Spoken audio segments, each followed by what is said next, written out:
So Cool. is your first name Wibbs, by the way? It's not my real name, but it's what I've been called since I was about this big. So my real name is Alex, but when I was, Okay. I don't know, 6 weeks old, my big brother couldn't pronounce my name and used to call me Alexander Wibby George.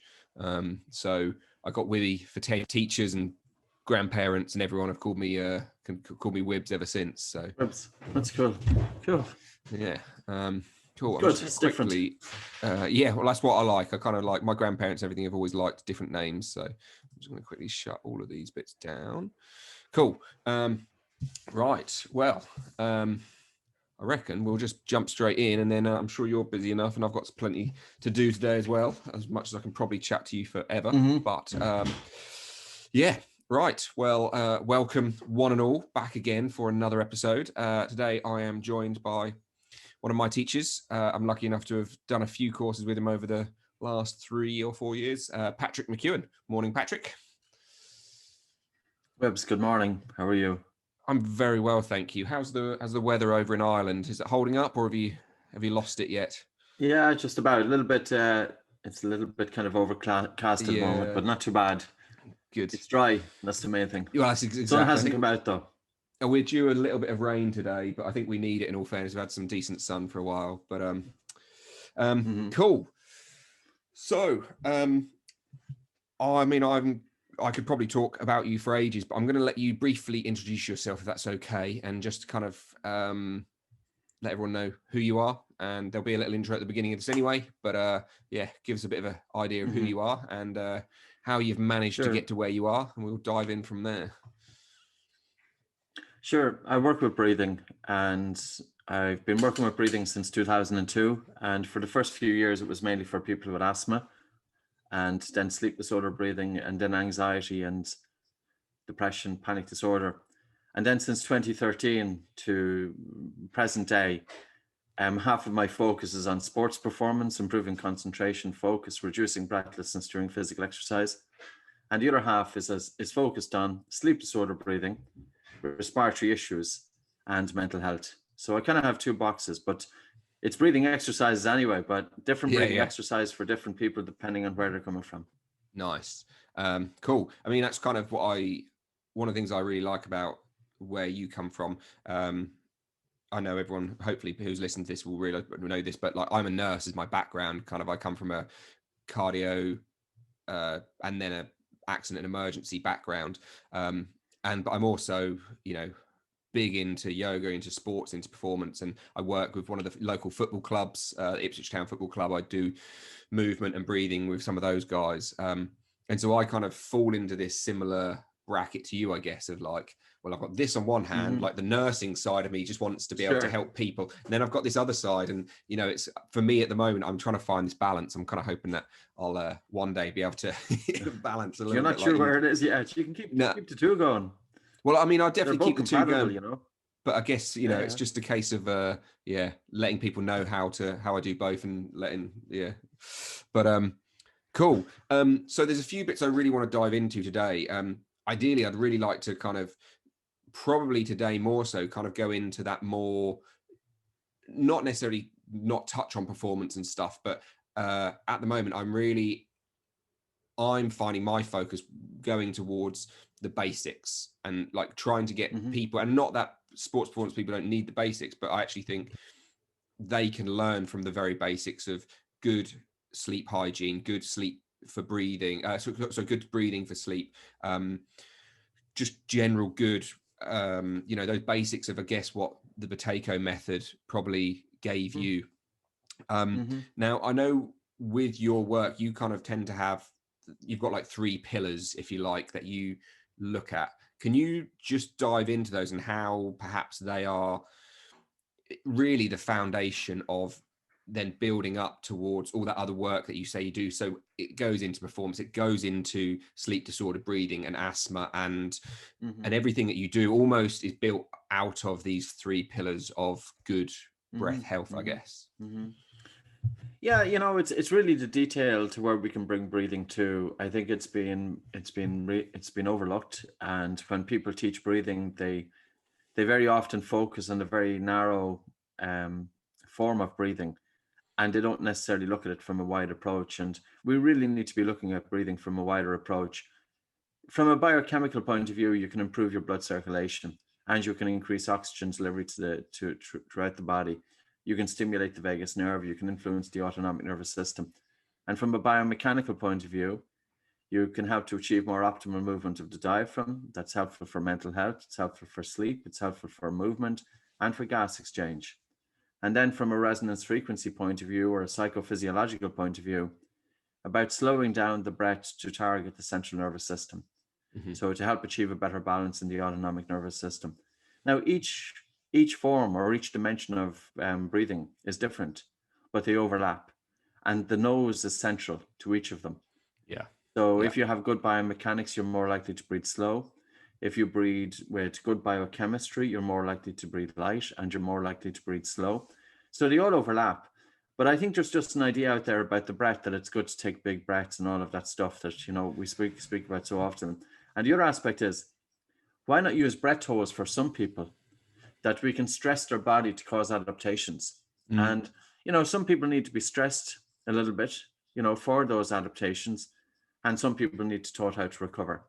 And you can do both. So, and the other thing is about breathing, that it's, you know, if you're coming from a yoga background, how many times does the yoga instructor talk about the breath inside the studio, but doesn't really mention anything about the breath outside? 100%. It's not about how you breathe inside the studio. It's about how do you breathe outside the studio. I mean, I remember, you know, like I say, it was 3.5 years ago now. I think I first did the Oxygen Advantage review. And I just, you know, and I remember, you know, from my practice in my own yoga practice, it's always been, I was taught like strong ujjayi breath because I was taught as an Ashtanga practitioner, essentially. So it's all, you know, very loud, very strong breathing, which has its place. And in an Ashtanga practice. But I don't get it, Wibbs. I mean, I guess. I think there's a problem with if one is focusing on breathing hard and heavy, that it disrupts the biochemistry. It could put a lot of poor information out there. Like, I completely agree. And you know, the other thing is, it's so unfortunate that it's wonderful to see yoga instructors getting behind this. Yeah. Because over the years, yoga instructors were not always open-minded. I honestly think we're all very closed as human beings. And yoga has the potential to transform people's lives, but they have missed out on this. I mean, so from my perspective, like, you know, I guess with something like an Ashtanga practice, it's a pretty strong physical practice. You know, the idea is there's a lot of like jumping forward, jumping back, blah, blah. And so they say the sound, if you like, that resonance and that vibration that you feel is, you know, it's something to one of the 3 points that you have to focus on, etc., which I kind of get. And it, you know, I guess pushing the nervous system to be more sympathetically dominant in a physical practice, you know, again, to perhaps stress through it. But then, you know, it's then this kind of weird dichotomy and this weird place of actually then you're supposed to be finding calm and stillness within a pose for 5 breaths when you're driving sympathetic up, but then somehow you're trying to keep sympathetic down.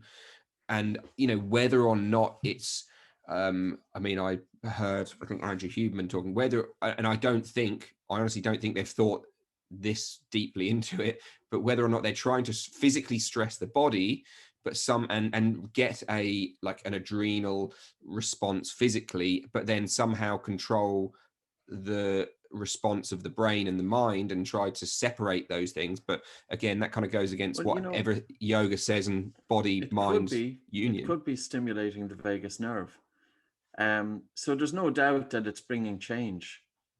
But the only problem with it is that if the instructor is focusing on taking full big breaths, is the student going to leave with the idea that it's useful to take full big breaths? Stress the body, why not? Yeah. But bring the body back into recovery. And I suppose, you know, when you look at Robin Rottenberg's book, Restoring Prana, and she spoke about subtle breathing, and she spoke about original yoga was all about light breathing and subtle breathing. And that's more akin to what we're doing. Totally. You know, And the thing is, and when you look and, you look at the traditional yogis, I guess, and, I mean, I've read, there's a book called The Science of Yoga, which kind of, it was an author who kind of broke down some of the myths and whatever else. But, these yogis who could apparently like bury themselves for like 24 hours. 24 hours. Yeah. They didn't all make it though. No, they didn't. And, but, Some did. But that came down to like not breathing, Totally. essentially, Yeah. and I think the problem is, I think it's a very, if you look at Ashtanga, if you look at the Vinyasa flow, which is so prominent these days, really it comes from 110, 120 years ago, realistically. And, it was from the Raj era when, they were combining gymnastics, judo or wrestling with yoga, and is all of these different elements brought together. And don't get me wrong, some of those original yogis they had unreal breath control, but they could do both. But I think I completely agree, it's been lost in the last 30 years, for the 20 years probably, for the most part. And from my perspective, it's very much like a less is more. And I know that you bring it up, but for me, one of the big things is when I'm teaching is facial like posture. And I know if you can perhaps go into it, but your history of asthma and stuff, you had the narrow face and all that kind of things. And trying to get people who are practicing yoga to understand facial posture, to understand their teeth alignment and how that affects airways. I don't know if you perhaps want to go into that as well. If more yoga instructors are thinking along these lines. So I can imagine that yoga students are going to your studio, you're working with them, you're giving them take-home messages, they're bringing functional breathing patterns into their everyday life, you're improving their sleep, you're improving their breathing, you're improving their health and recovery. And this is the potential of yoga. And it has a massive potential. And you know what? We need to be getting this information out, especially for children. Like you talk about narrow facial structures. Craniofacial abnormalities happen as a result of mouth breathing and tongue tie and lack of breastfeeding and eating soft foods. There's quite a few lists. It's difficult to pinpoint exactly.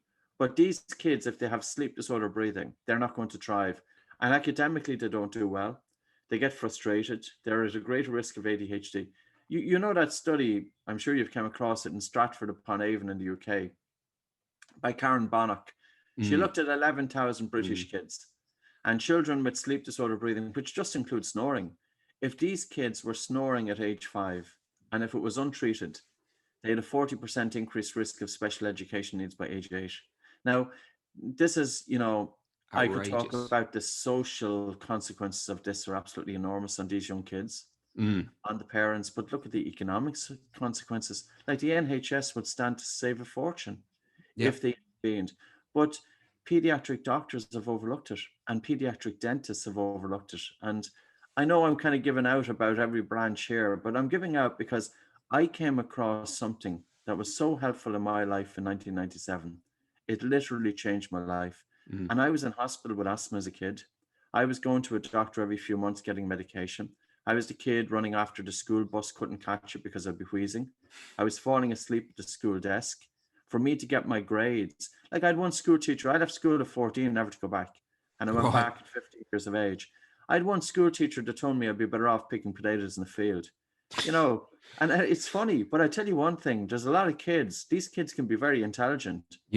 And it's their sleep and their breathing can be holding them back. The kids that are in there with the mouth open. And, there are many wonderful dentists and orthodontists in the United Kingdom. Something just popped up on my screen there. And they've been talking about this for 40 years, Dr. John Mew. And yet the information is kind of slowly getting out, but isn't really getting out.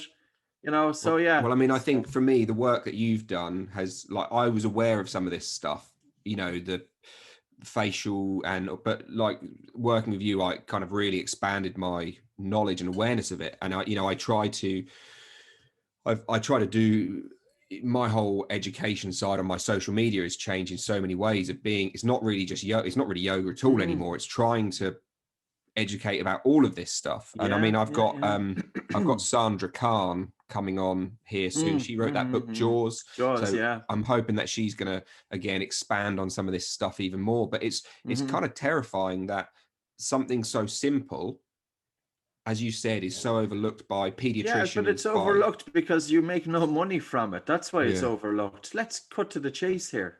But even from my perspective as a they as a don't nurse, care, Webbs. They don't care. They honestly, listen. If you think right, if some person was going to make $1 million teaching breathing exercises, you can imagine they'd be jumping onto it. Yeah. But it's not. It's a tough, it's free, it's a tough old slog. So it is, and it's wonderful work. It's brilliant work. But it doesn't promise the profit that traditional medicine promises. No, from my perspective as a nurse, when I used to work in A&E, I used to use breathe. Basically your light, slow, deep. Before I ever did work with you, but any of this back in 2010, I guess 11, I used to have patients come in who needed their blood taken, and they're basically needle phobic, like completely against it. And everyone would be like, for fuck's sake, and just getting really frustrated. And I would just go and sit with them, and I'd like get them to gently walk up and down a few times and just get them to, breathe light, really just get them to sit down and just focus on solely the sensation of airflow and like it being cool and warm. And all of a sudden you could just see them down regulate, and it just gave you the space to be a bit like stick it in quickly now, but essentially and what I, from my perspective, is like, how is it that we're not showing nurses this stuff? Like I get that it, getting it into medicine will be hard enough, but teaching nurses to do it on the wards would be such a simple simple gain for something. But you know what, this is just physiology. If you get stressed, you get your breathing. So the person with a needle phobia, they're going to breathe faster and harder, and that's going to amplify the stress response. But you were just talking about, it would be wonderful to be teaching all of the professions, because a lot of people are under stress, and I can imagine even nurses dealing with patients, and some patients are not going to be the easiest to deal with, put it that way. No. And how can you deal with that? Like, you need to remain calm and composed, and at the same time helping the patient, even though the patient might be giving you abuse. It's not an easy task. But if the nurse is approaching it, like, how would I approach it? I suppose I'd bring my attention inwards. And it's at least if I have my attention in the body and on the breath, and the patient is giving out, I'm not going to react to it, because I'm just saying kind of words and I'm hearing noise. But it's not surrendering. I'm not surrendering my attention to the patient. I'm kind of conserving my own kind of energy protection. and field. Exactly. I mean, I used to find that I would take 2 minutes. So running like a blood test, like a blood gas, or a urine sample or pregnancy test or something. You've got to stand there and wait for 2 minutes for the test to be done. And for me, and this is what I try to tell my old colleagues and stuff like that, it's like, use that moment. You've got 2 minutes where you can do nothing. So just breathe. So just find your breath.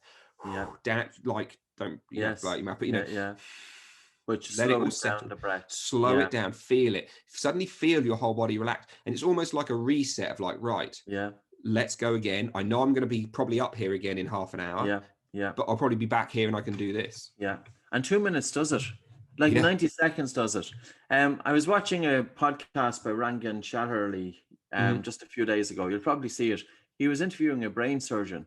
And the brain surgeon, you can imagine the stress that a brain surgeon can be under. And the brain surgeon spoke about being in a tricky situation.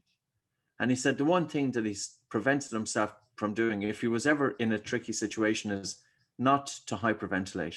And I said, here's a man who has said it all. And he said that his colleagues thinks that he has nerves of steel. But it was just, of course, his physiology. He is so connected with the body and his breath as he's working. And he will be working more intuitively and more in the present moment and more focused on what he is doing. And he's also noticing when his body is getting stressed, because he's feeling the heartbeat might be getting a little bit faster, the respiratory rate is getting faster, He's breathing a little bit harder, and he's able to counteract that, to negate the effects of the stress and bring himself into balance by simply slowing down his breathing. And it's just a slow, normal breath in through the nose and a really slow and relaxed and silent exhalation. People won't even know you're doing it. You can be doing it and nobody has a clue that you're doing it. But it's bringing you back into balance. And it works because I practice it. There's times when you're working with information technology and you could have 30 or 40 people on the Zoom call and you can't get in. And, there's all of those people waiting on the other side. And of course, I can't get in because I'm pretty useless with this stuff anyway. And I say, so the heartbeat is getting a bit faster and saying, okay, focus on the breath, bring your attention and use your breathing to recover. Silent, slow breathing in and out through the nose. So in and around this, then, like, I'm sure, I don't know if you've been made aware of this or not. I posted something a while back about it, but I recently went back to nursing for a few shifts, and you have like the scores of, so you check the heart rate, the respirate, the blood pressure, the temperature, and it's called NEWS score, like early warning score or something. Respiratory rate now, normal is 16 to 20 for all patients that come through the door. And I looked at that, and it used to be 14 to 14 to 16. 14 to 18 it was. Yeah. And it's now gone 16 to 20. And I think that's I was a reflection just watching of modern society. Yes. I mean, I was watching one of your things this morning in bed, actually. And you were talking about, and obviously we're not, this is going to be audio for the most part. But, you were discussing your respiratory rate and your tidal volume and how such small amounts of going from 9 breaths to 12 breaths, let's say, you're never going to notice you've increased by 3 breaths a minute. But if and in your how much air is moving in and out of your lungs, if you went from being 500 mils to 600 mils over a minute, you've just displaced and moved, almost 2 liters. More than you would have done. And so it takes nothing to hyperventilate, really. And you think, how many of those patients in A&E or on a cardiac ward they've got 20 breaths a minute, and you're sitting there going, yep, there's nothing wrong with that. It's 20 breaths a minute. That's fine. Yeah. But respiratory rate is a vital indicator. If you look at some studies that the respiratory rate, when it was over, I think it was either 25 or 27 breaths per minute, the prognosis wasn't good, and there was an increased risk of mortality. So now, 20 years ago, it was about 12 to 14 breaths per minute was seen as normal.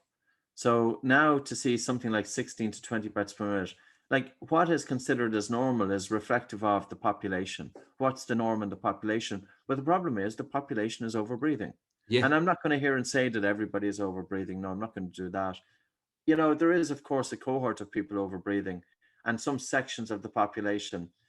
And especially when anxiety and panic disorder, respiratory issues, etc., cardiovascular issues. But if we look at the work of Dr. Bernardi, he's a cardiologist from Italy, and he was working with his patients with chronic heart failure. He'd have them go for a walk and they'd exercise intolerance. They were so breathless for minimal movement. They'd go for a walk, but they were breathing so hard and fast during the walk that they weren't able to walk effectively. It wasn't comfortable for them. He asked the question, is it the heart that's causing the excessive breathlessness, or is it the fact that they have a strong chemosensitivity to carbon dioxide? And he started slowing down their breathing. And by teaching them to slow down their breathing during rest, to reduce the ventilatory response to carbon dioxide, their breathing during physical exercise improved. Now, here is an enlightened medical doctor who understand the connection between your breathing during rest and your breathing during physical exercise. But somebody who's breathing 20 breaths per minute, it's a breath every 3 seconds. It's literally a breath in, 1.5 seconds in, 1.5 seconds out. The person has a control pause or a Bolt score of probably about 12 or 13 seconds. They are feeling air hunger. They're feeling caught for breath. They're likely to be breathing fast in upper chest. Fast and upper chest breathing is telling the brain that the body is under threat, and the brain is going to send signals of, fight or flight, not going to send signals of calm. So yeah, it's again, we come back to that physiology first, isn't it? I mean, I've kind of been, I was having discussion, let's call it a discussion on Instagram. You were going to say an argument, were you, or a debate? No, I was going to say a disagreement, but also a discussion with someone the other day. And, again, I'm not against any kind of forms of CBT counseling, whatever. All of that stuff is hugely important. There's a massive place apart. Yeah. Unless we begin to break down how the physiology could well be driving, or probably is driving. Oh, so of course it is. And you end up with this vicious cycle. But I'll give you a story, right? This is not to. I gave a presentation to 35 people involved in counselling, and I spoke about, here's what the literature shows: 75% of people with anxiety have poor respiratory physiology. They are hyperventilating, which is one form of dysfunctional breathing patterns. And this group, 75%, so 75% of the clients coming into you have poor breathing patterns. They're breathing hard and fast, and this is going to contribute to their anxiety and panic disorder. It's not just anxiety and panic is changing your breathing patterns, but your breathing pattern is feeding into it. Yeah. And I thought, okay, wonderful day. I thought, great. Here's a group of opened, enlightened people. They're going to want to explore the breath a little bit more. And no, they didn't. And the reason being is because they felt that I thought that CBT wasn't effective enough. And that wasn't my point at all. My point was that if you have somebody coming in with anxiety and panic, look at their breathing. Their breathing is faster and harder. They typically have irregular breathing. They sigh, they stop breathing, and you can change that. And you can calm the central nervous system, which is including the brain. You calm the central nervous system by changing breathing. And if the central nervous system is calmer, then it's much easier for the person to do counseling. If you can get their sleep better. So, just as human beings, I can't sometimes, the longer I work in this field, how closed we are as individuals. Yeah. And maybe I'm in that boat there as well, because I'm just focusing on breathing, and that's what I tend to focus on, and probably because I've no time to focus on anything else. But we just have to come back to that. It's the breath that can influence the major disciplines of medicine. And I'm not saying it's a cure-all, but I have to say this: I've seen pretty transformative stuff when you can improve people's breathing patterns. I mean, looking at Nick's story, for those of you who are listening and you're not sure, I'll maybe put him in the show notes. But Nick is a fellow Oxygen Advantage instructor, diabetic, type 1 diabetic, and he's called the breathing diabetic, and I'll tag him. But it's unreal. Like when you start, he's been deep diving into the literature of diabetes, which seems like, how can breathing possibly improve your diabetes? And it's unreal. Do you know what I mean? And you listen to his story and how much control he got over his wayward, erratic blood sugars solely by slowing his breathing down. Yeah. And he's a NASA trained scientist. So this guy, he's a pretty clued in individual. And he came across, he was working with his diet and physical exercise. Like, he's pretty health conscious. So he was already following all of the advice in terms of improving or, getting his diabetes under good control. He came across the Oxygen Advantage, practiced the exercises, taped his mouth closed at night.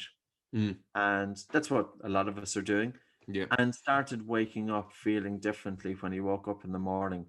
Now, it kind of makes sense, because through the breath, you can influence the autonomic nervous system and you can strengthen the baroreflex. And this is really an important function within the human body. Just briefly, do you mind just explaining that just to people, just so in case they're not aware of what that might mean? So in the major blood vessels, in the carotid arteries and in the aorta, there are pressure receptors called baroreceptors.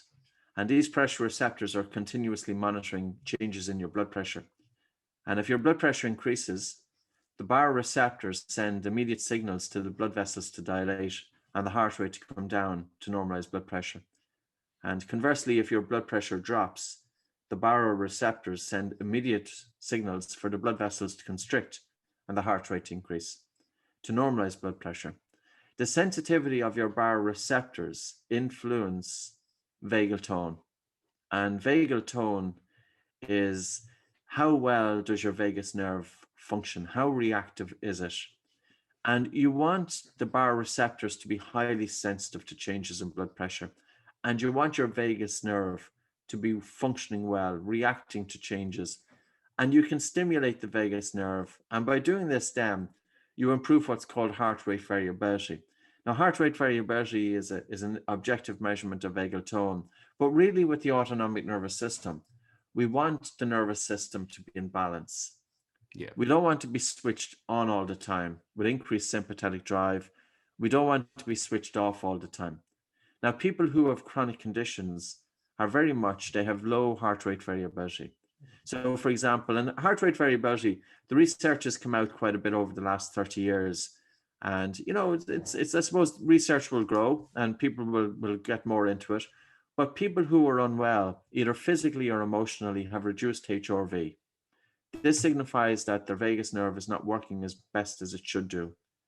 And it's almost that we want to improve the functioning of the nervous system to be able to control or to offset or influence the conditions that we have. So when the baroreflex is more sensitive, diabetes control is improved. Now, how can you improve the sensitivity of the baroreflex? Nose breathing during sleep to achieve a deeper sleep is one.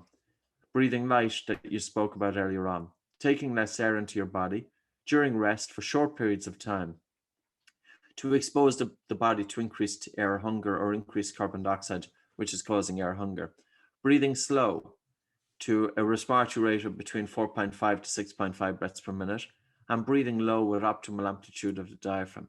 And all of these techniques, now gargling will do it as well, stimulate the vagus nerve, the Ujjayi breath that you spoke about earlier on, because the vagus nerve is wandering throughout the human body, and it's likely that you could be stimulating the vagus nerve via the throat. So there's many different ways. Humming will stimulate the vagus nerve, because that's one of the ones with in yoga we do like a humming bee breath or a bumblebee breath, and you put your fingers in your ears and you just and that's a nice way. Everyone always, you do that at the end of the class and everyone's like, I'm just going to go to sleep now. It's really good because again, but how many kids with type 1 diabetes don't know about this? Oh yeah, and I mean, I'd say all of them. Why does it take somebody with like Nick Heat? Now Nick he's great, but why does it take a normal individual to try and uncover this stuff? Yeah. And like he started then going through the research, and that's why it was because of Nick that we put the chapter into the book. Amazing, in terms of diabetes. And also it was because of then another person for epilepsy, Jenny Snook. Yeah. Because Jenny was having epileptic seizures every month, and quite severe epileptic seizures. And again, came across my book by accident back in 2010, a different book called Anxiety Free. She started taping her mouth and practicing the slow breathing, and her epilepsy control improved. But I know in the world of asthma, I suppose part of the reason that we didn't go out into different conditions was because we couldn't really support it as best we could. But that's, it was more recently that we started looking at where are the links here. But if you look at the world of asthma and look at the United Kingdom, it's got a fairly high incidence of asthma, probably about 8% of the population. You're talking about 5 million people. So it's a fairly significant number of people. How many of them are told to breathe in and out through their nose? And how is the only way we can protect the lungs? It's not by mouth breathing. Like, what does the mouth do in terms of the breath? You're coming from a medical background. Is there any functions implied by the mouth when it comes to the breath? What does the mouth do? I mean, breathing. For breathing, I mean, nothing. Do you know what I mean? Nothing. As far as it's there from my, it's there when if you're fucking running away from a tiger, then you're probably going to use your mouth. Yes, do you know what I mean? Yeah. That's fine. It's a whole. I mean, you've got what is there? It's like 20, 30, 40 different functions of the nose. Yes. For breathing. Yeah. And as it is whether or not you evolved or designed, it's perfect near enough for Yes. what it's designed or evolved for, and Yeah. for moving air in and out. And I just had some more tattoo done yesterday, and I'm chatting to my tattoo artist, and he's taking this on after all of our chats and stuff, and he's taking it into his running and trying to improve his and he was saying, I'm now at a stage where I can breathe in through my nose, but breathing out through my nose is really hard. And he said it's also so snotty. It's normal when you do physical exercise. Yeah, exactly. But it dries up though, it gets easier, And I suppose the other thing is, when you switch from mouth to nose breathing, if you have a compromised nasal airway, your airflow is impeded a little bit, so the carbon dioxide is going to be higher in the blood, so you feel increased air hunger. But as I said to him, just you run 4 or 5 days a week, just one or two of them. Yes. One or two of them, just run as fast as your nose will allow you. Just exactly. remove your ego and let yourself. And the other two, if it's your fitness, if it's your exercise, do 2 or 3 of them as your normal runs and just do what you would do. But 2 of them, shift it. Like move, like take your head out of I must achieve my personal best every run, and you'll soon achieve your personal best with nose breathing, and you'll recover quicker. You'll like not have the same trauma to the airways. Cramps can be attributed to reduced oxygen delivery to the working muscles. So if you're nose breathing with increased carbon dioxide in the blood, you've got a right shift of the oxyhemoglobin dissociation curve, the Bohr effect. So there's increased oxygen getting delivered to the muscles. And I suppose it is a bit challenging, but isn't that what people train for? Well, you think so. To add an extra load. But if you went down to the local gym, how many of them are in there with their mouths closed? I mean, I literally, it's terrible. It's like one of these things of my movement therapy work, because these days kind of ruins my ability just to walk down the street, because all I do is I look at people and think, your mouth's open, your mouth's open. Oh, you've got a limp in your right foot. Oh yeah, you don't like your right hip. And but it's crazy. Every single person I see running, mouth open. As I was reading George Catlin's book, Shut Your Mouth and Save Your Life, and the Native American Indians used to call black hole, used to call them black holes, like the white Western people used to call them black holes because they used to have their mouth open the whole time. And I think that's exactly what it is. Do you know what I mean? Yeah. And look how well do you ever look at old photographs of the Native American Indians? Oh, I mean, in terms of their jaw structures, their whole structure, and even their whole resting posture, if you like, demeanor, you see them and everything, and everything, and you can see that they, they feared almost that opening their mouth let life out of them type thing. But I was saying to some friends with they came around the other day with their kids, and I was saying, just when they go to sleep, just make sure their mouth is shut, their little baby, but like all you've got to do is just hold the jaw shut for a little while, just make sure. That will make such a difference to airway health and function. And how many people end up with sleep apnea? You've kind of mentioned this, but going back to nursing, how many of those people who are ending up with cardiovascular health issues, because essentially they're snoring at night, and you try to tell people that it's such an easy fix. And as you've kind of repeatedly educated over the years, I guess, just a bit of tape at night, I haven't got any here, but just a little bit of 3M micropore. And there is another option as well, because sometimes people are a little bit apprehensive. You could use some the myotape. For kids, that's so perfect, surrounds the mouth. Yeah, it is, because sometimes people, like, here's a journal that was around back in 1909. It's called the Dental Cosmos. Right. In this journal, it spoke about the importance of nose breathing in children. Really? And it says that children who were mouth breathing were inattentive in school, and that the teacher is accusing the children of not concentrating. It said that the face is dull and expressionless. Now you'll find this. This article is actually online, and you'll get it, and you will see that the very same things that we are talking about today were talked about 110 years ago, or 11 years ago. Yes. So it is absolutely bizarre, and it shows a wide facial structure, etc. So it's really amazing that you know this has been around for a long time, but yet, But it's almost, with this, it's almost, I mean, I remember having, well, when I listened, I listened to it, I have read it, but, some of the references and stuff that James Nestor mentions in his yes, book about the use of CO2 treatment in health, and how yes, you go back 100 years, 150 years, and even as far as things like schizophrenia and whatever else yeah, in mental yeah. health. I mean, I don't for even me, think it was going back that long. You know that? I think it's going back into the 1920s and yeah, 1930s. that might be it. Yeah, But it was only one doctor who led a crusade against it, but he had his own motive because he was selling something else. And right. Dr. Waters, and for Okay. 10 years he said that carbon dioxide was as toxic as urine. And now some people were messing with carbon dioxide and they were using it for kind of stage shows and things like that. But the it doesn't take away from the premise and the beneficial effects of CO2. Even if somebody was having a panic attack, they were often instructed just take a few breaths in and out of Yeah, a brown paper bag, yeah.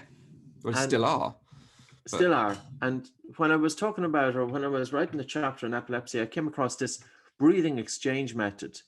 And this is where first aiders come across somebody who's having an epileptic seizure.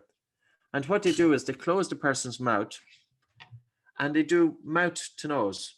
So hmm they breathe. So the emergency personnel is breathing into the person's nostrils, and it's able to shorten the duration of the seizure. And again, that's going to be based on carbon dioxide because you've got a yeah, higher concentration of carbon dioxide coming from the person who's giving the mouth to nose. yeah. So the person who's having the seizure now is taking increased carbon dioxide into their lungs. It's increasing it in the blood. And as carbon dioxide increases in the blood, Got that there's bore. improved blood flow. Yeah. Yeah, And oxygen delivery to the brain, which is a calming effect on neuronal excitability. yeah. So simple stuff. Yeah, I mean that's one of the things that got me. So I kind of in my one of my earlier podcasts, the second episode, I chatted with a guy called Alex. He's a mental health nurse. I trained with him and stuff, and Mm, he's taken on a lot of. He chats to me about a lot of this stuff, and he does a lot of speaking work these days. But he's really taken some of this on and uses it with clients who come to see him now. And for me, that I don't know why. At the moment, I'm finding like being really drawn to the mental health side of things yes. because, as Alex kind of pointed out, unfortunately, it seems that we're overly probably diagnosing life incidents, so normal things that happen in life, and Yeah. then because of that, we're then we're diagnosing things. But again, having these really simple tools Yeah. that you kind of teach, and you teach us to teach and whatever else, is how much of an effect you can have over mental health. And my Yeah. wife, she joined you for the women's kind of Mm, breathing and mm-hmm. menstrual cycle chat the other day, but for her, like getting more and more into these styles of breath work and really Yeah.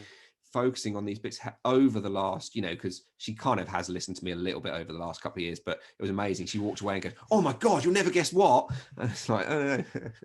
I've got an idea about that. Yeah. But there you go. That's marriage, isn't it? That's it. But it's really like, it's amazing how much it's helped move her Mm, along her journey. mm-hmm.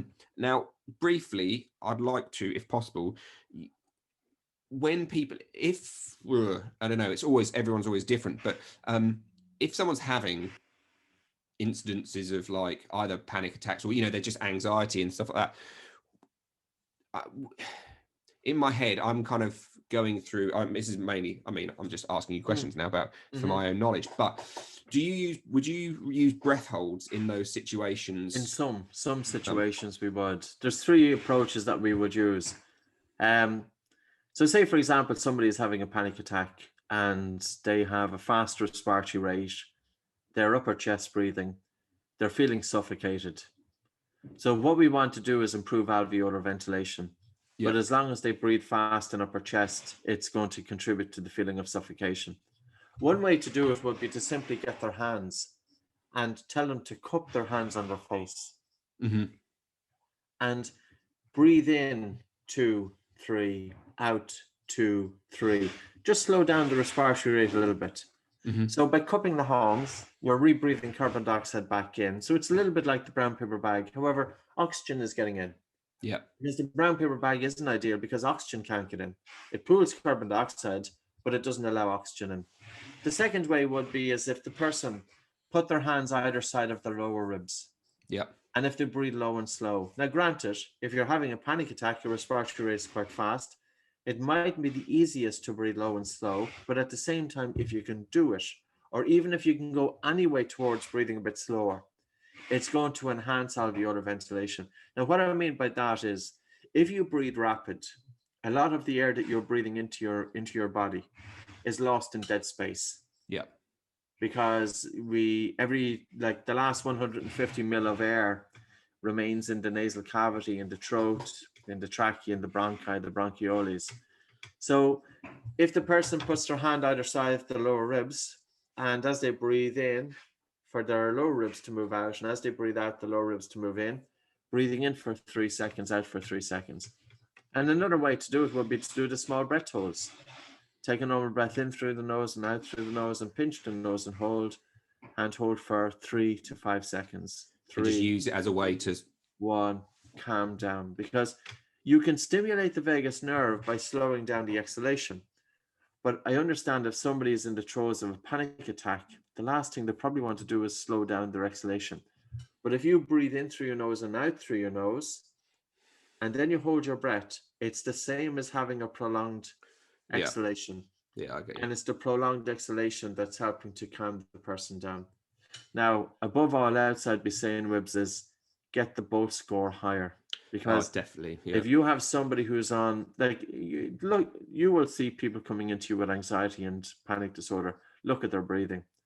It's typically faster, upper chest. They feel air hunger different times throughout the day.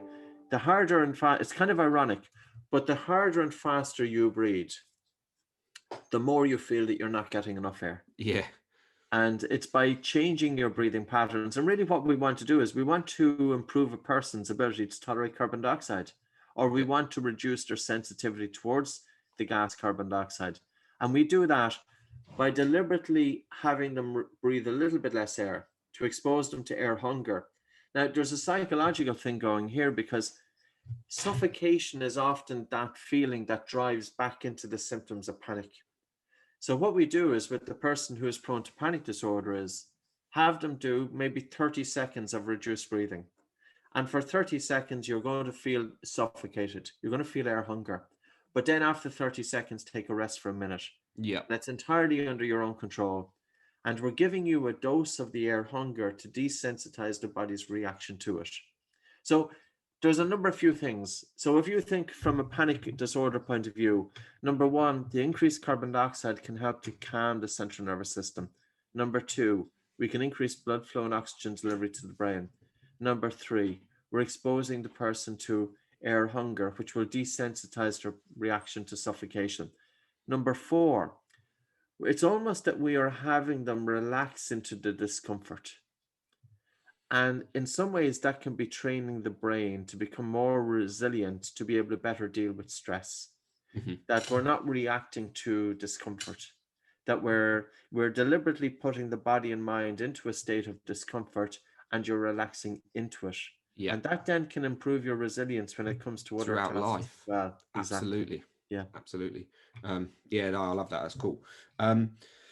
So this is obviously the hot topic right now, but around the COVID side of things. So, but rather than going into, the slightly political side of COVID, let's say.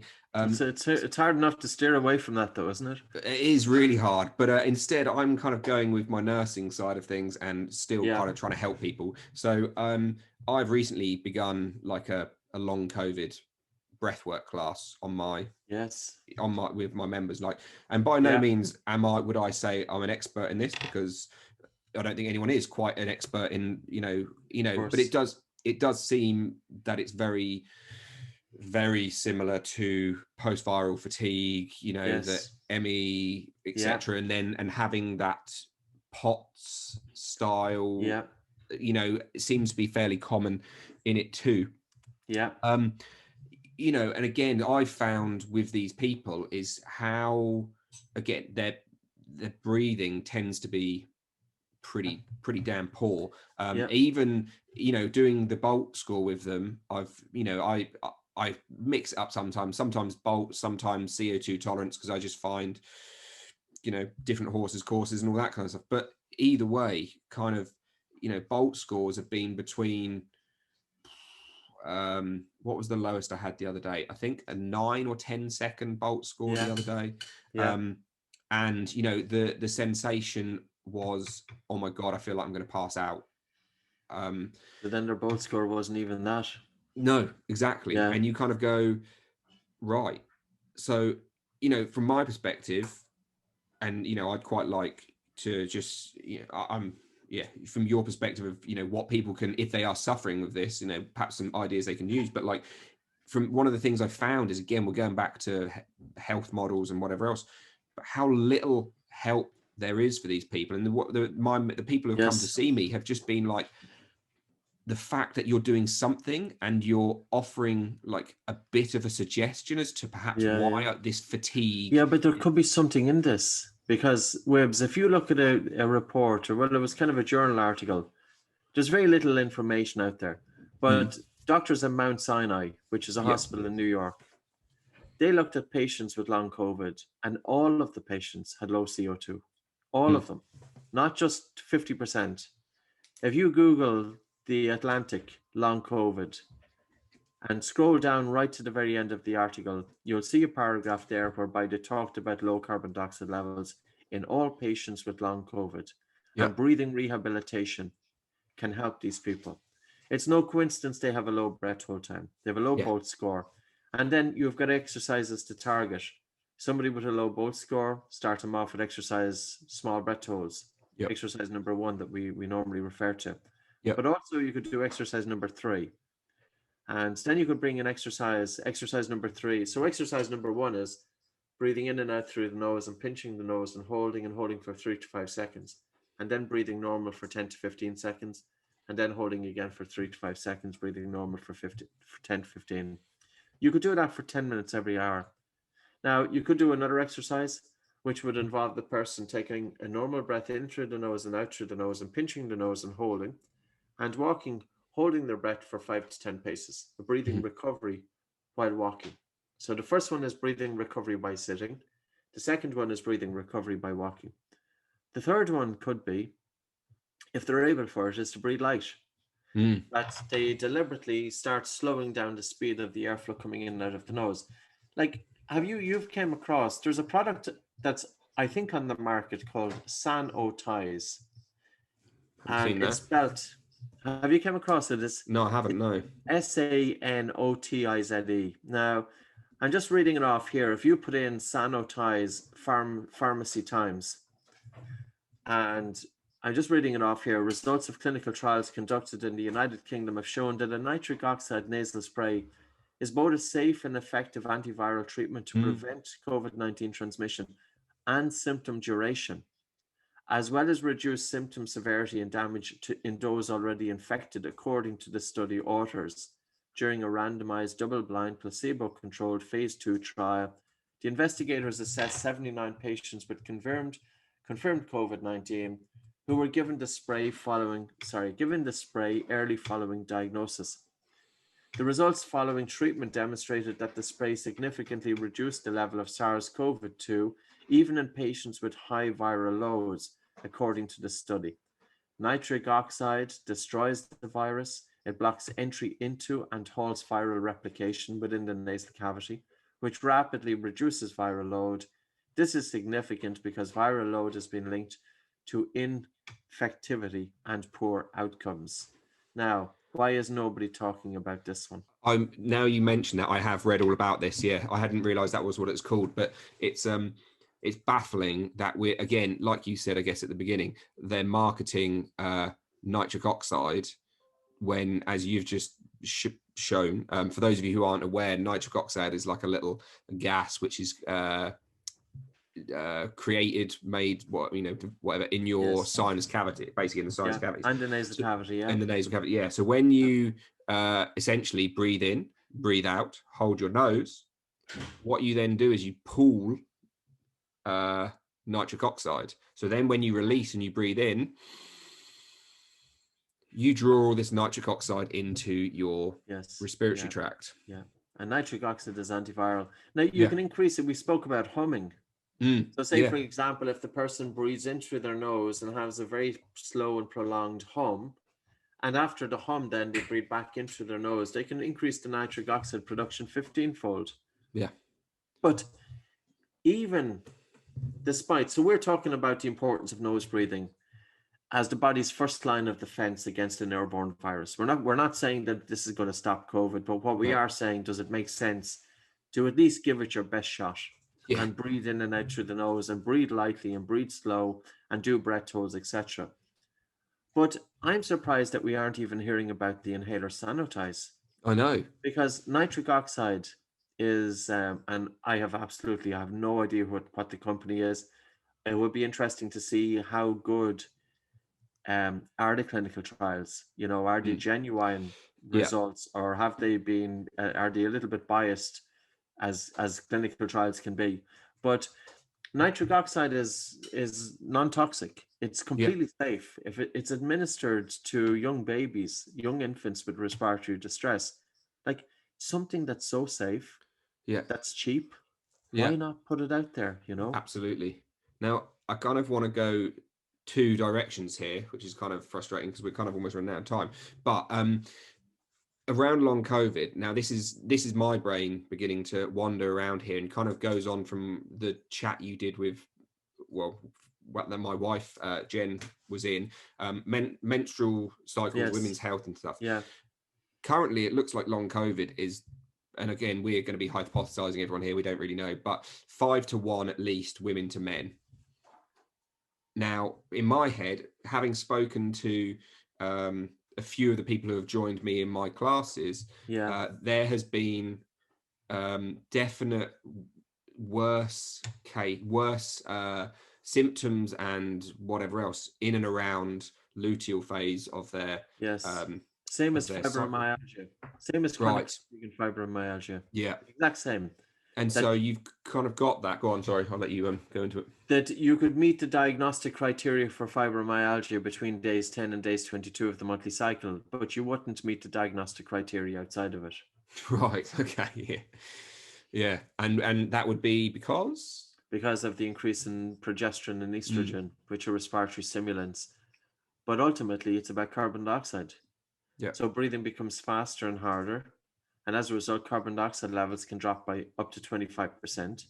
And this then, in turn, can contribute to fatigue, anxiety, panic, air hunger, but also increased pain.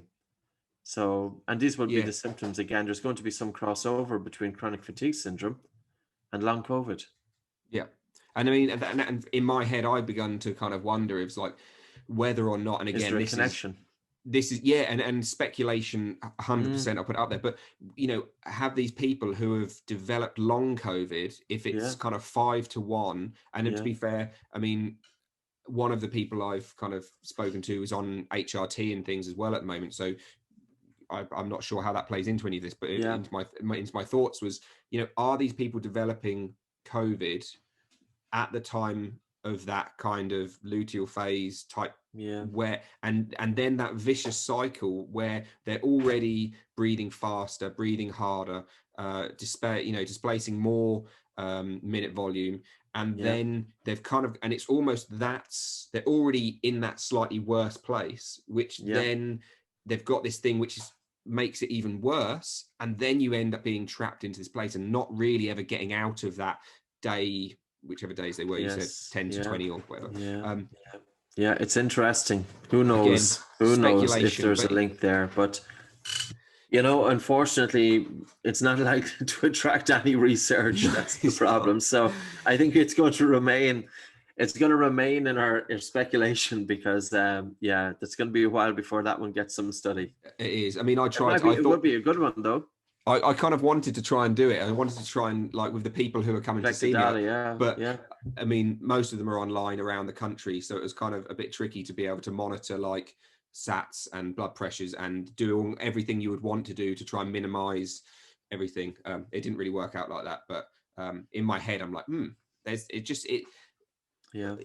something of women to men, which the biggest difference really is going to be hormonal, like, and it does seem that, talking to a lot of them, when one of the women I spoke to, her doctor noticed that she had quite a low progesterone at one point, like I think a few months into this something, so they put her on an increased progesterone and estrogen, and it made everything like 10 times worse. Wow. So again, it kind of comes back to that, it's a similar idea. And I think it's just from my perspective of someone who is trying to treat them, or I'm not trying to treat them, I'm just trying to help them, I guess, but of having the awareness of actually, if women are struggling more, if it suddenly gives you a little bit more empathy of, okay, there's going to be certain times when we do need to be more considerate towards them, because that you do have this hormonal push. Totally. Cool. The other thing, well, actually, don't worry about that. We'll perhaps chat about that another day, because we're definitely pushing towards that hour. I kind of have been finishing off these sessions, and you've kind of given plenty throughout, but can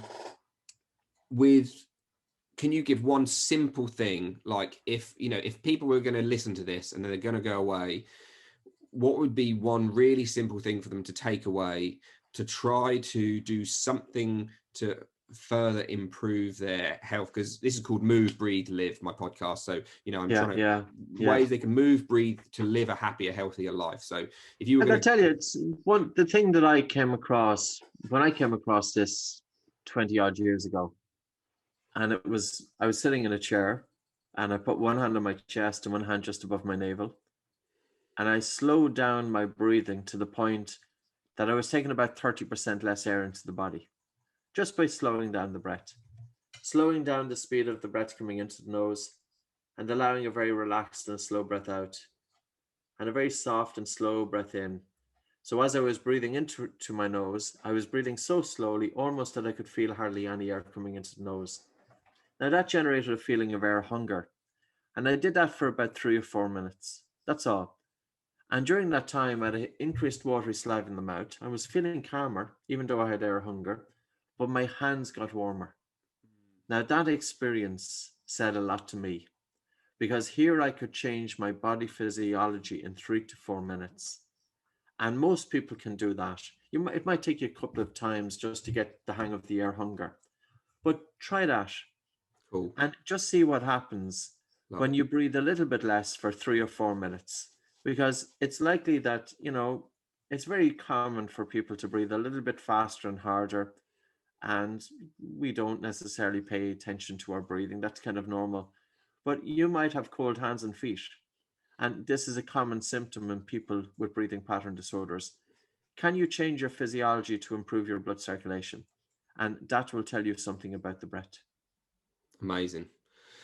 Well, that's basically an hour flown by, literally. I've still got stuff on there to ask, but maybe in a year's time or something we can get together again and chat some more about stuff. That would be amazing.